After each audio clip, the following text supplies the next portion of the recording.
வணக்கம். Cosmic connection Jayalakshmi Sriram.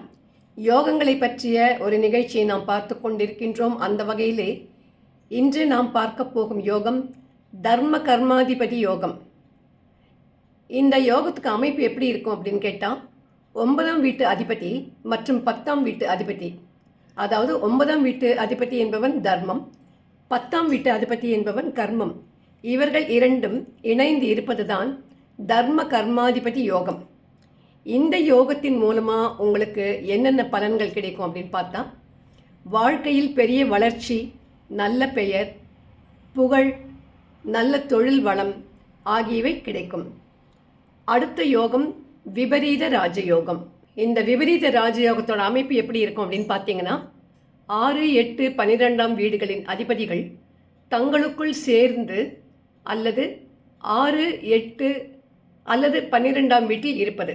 அதாவது இந்த 3 வீட்டுக்கும் உடைய அதிபதிகள் ஒன்று ஒரே கட்டத்தில் இருப்பாங்க, அல்லது ஏதாவது ஒரு கட்டத்தில் எல்லோரும் மாறி மாறி சேர்ந்திருப்பார்கள்.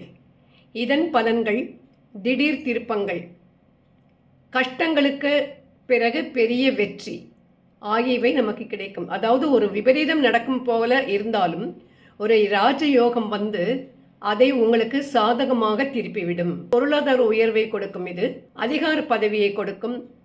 தனயோகம் போன்ற அமைப்புகள் செல்வ செழிப்பை தரும். ஹம்ச யோகம் என்பது ஞானத்தையும் ஆன்மீக அறிவையும் தரும். விஷ்கம்ப யோகம், இது ஒரு அசுப யோகம்.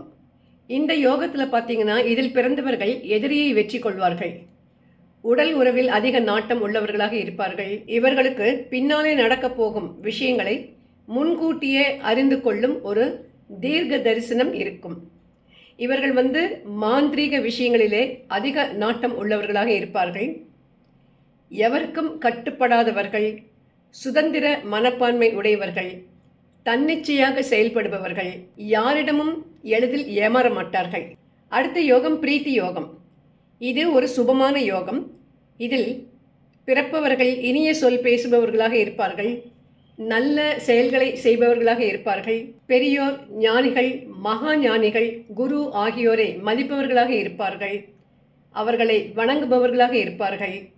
உறுதியான மனமும் செயல்பாட்டு திறமையும் உள்ளவர்களாக இருப்பார்கள். கடவுள் பக்தி அதிகம் உள்ளவர்களாக இருப்பார்கள். அனைவரையும் அரவணைத்து கொண்டு செல்லும் ஒரு குணம் கொண்டவர்கள் இவர்கள். கூடி விரைவில் நாம் மீண்டும் சந்திப்போம். நாளை வேறு சில யோகங்களை பற்றி தெரிந்து கொள்ளலாம். வாழ்க வளமுடன்.